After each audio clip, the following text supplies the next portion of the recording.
جب انسان کو تھوڑا سا ترجمہ آتا ہو نا، اس کی تھوڑی توجہ ہو، اسے نماز پڑھنے کا بھی بڑا ہی مزہ آتا ہے۔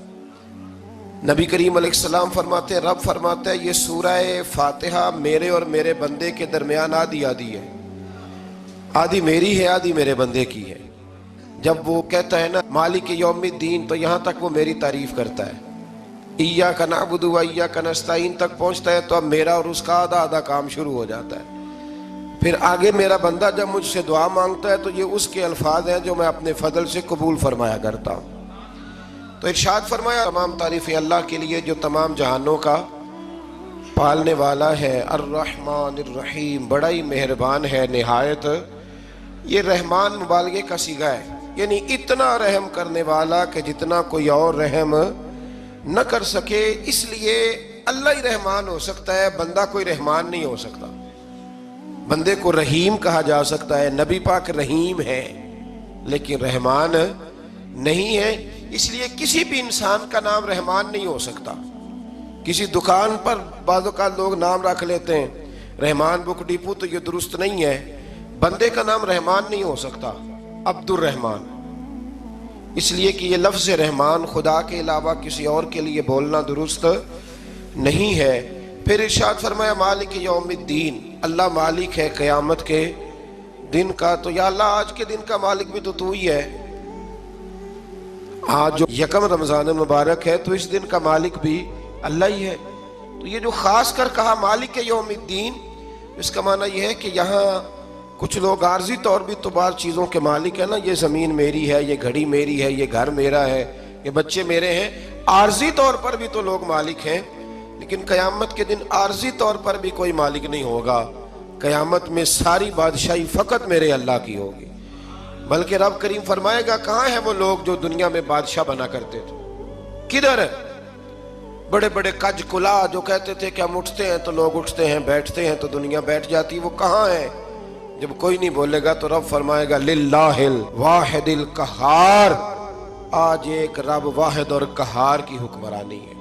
پھر ارشاد فرمایا ایاک نعبد و ایاک نستعین، بے شک ہم تیری ہی عبادت کرتے ہیں اور تجھی سے مدد چاہتے ہیں۔ عبادت بھی اللہ کی ہے اور مدد بھی، یہ جو بندوں کے ذریعے بعض اوقات مدد ہوتی ہے تو یہ مدد بھی اللہ کی ہے، یہ مدد بھی اللہ کی ہے۔ یہ کسی بندے نے مائک بنایا ہے جس کی مدد سے آپ تک آواز جا رہی ہے، تو اس کو عقل کس نے دی تھی بنانے کی؟ تو پھر مدد کس کی ہوئی؟ اللہ کی۔ تو دنیا میں کوئی بھی جو مدد کرتا ہے وہ اللہ کے ولی کریں، نبی کرے، پیغمبر کریں، تو وہ مدد کس کی ہے؟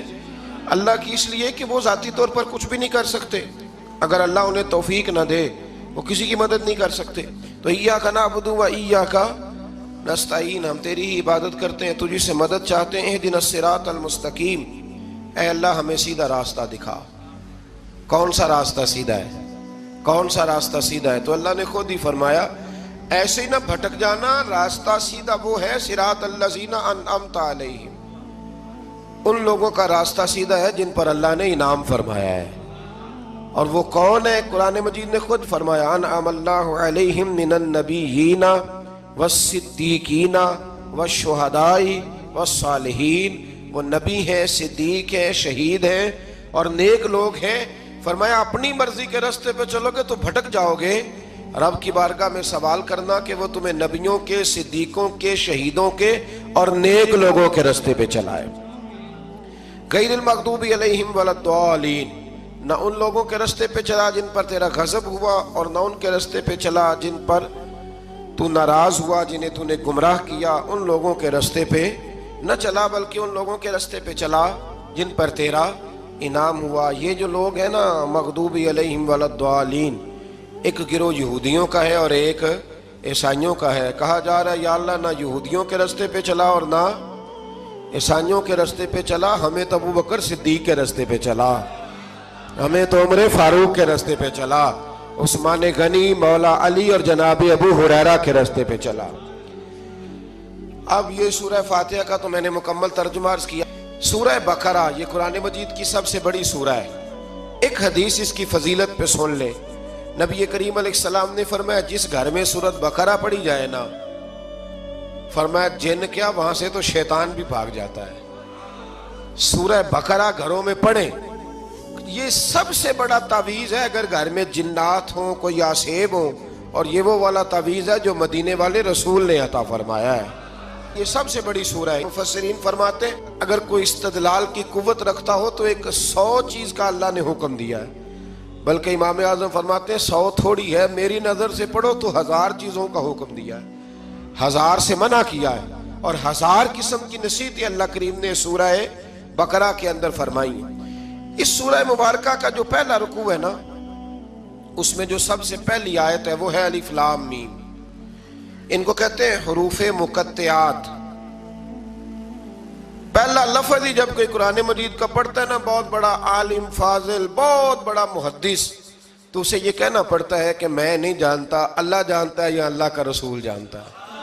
الف لام میم کا معنی ہم نہیں جانتے، اللہ جانے یا اللہ کا رسول جانے، یا جس کو وہ دونوں بتا دیں وہ جانتا ہے، ورنہ یہ اللہ اور اس کے رسول کا راز ہے۔ یہ آگے ارشاد فرمایا ذالک الکتاب لا ریب فیہ، یہ وہ عظیم کتاب ہے جس میں شک کی کوئی گنجائش نہیں ہے۔ ھدی للمتقین، یہ ہدایت ہے پرہیزگاروں کے لیے۔ سوال یہ ہوتا تھا کہ یا اللہ جو متقی پرہیزگار ہیں وہ تو پہلے ہی ہدایت پہ ہیں، تو قرآن بھی اگر انہیں ہدایت دے گا تو پھر جو گناہگار ہیں ان کی ہدایت کہاں ہے؟ تو اس آیہ مقدسہ کا معنی مفسرین نے یہ بیان فرمایا ہے کہ مطلب اس کا یہ ہے کہ قرآن ہدایت دیتا سب کو ہے، لیکن اس سے ہدایت حاصل متقی لوگ کرتے ہیں۔ بارش برستی ہے نا سب جگہوں پہ، لیکن اگر کسی نے فرش کرایا ہو، ٹائلیں لگوائی ہو، تو وہاں پھل پھول اگ سکتے ہیں، سبزہ اگ سکتا ہے، اس کے لیے زمین کا زرخیز ہونا شرط ہے۔ قرآن مجید سب کو ہدایت دیتا ہے، لیکن قرآن مجید سے ہدایت لیتے وہ ہیں جنہیں اللہ نے تقوی والا دل عطا فرمایا ہے، ڈرنے والا دل دیا۔ آگے جو آیات ہیں نا 5، ان میں اللہ تبارک و تعالیٰ نے متقی لوگوں کی فضیلت بیان کی ہے، نشانیاں بیان کی ہیں کہ وہ کون ہوتے ہیں۔ ان میں پہلا ارشاد فرمایا کہ متقی وہ ہوتا ہے جو غیب پہ ایمان لے آتا ہے، اس چکر میں نہیں پڑتا کہ آنکھوں سے دیکھوں گا تو مانوں گا۔ اور دوسرا فرمایا متقی وہ ہوتا ہے جو نماز قائم کرتا ہے اور اللہ کے دیے ہوئے رزق سے اللہ کے راستے میں خرچ کرتا ہے۔ اور تیسرا فرمایا متقی وہ ہوتے ہیں کہ محبوب جو قرآن ہم نے آپ پہ نازل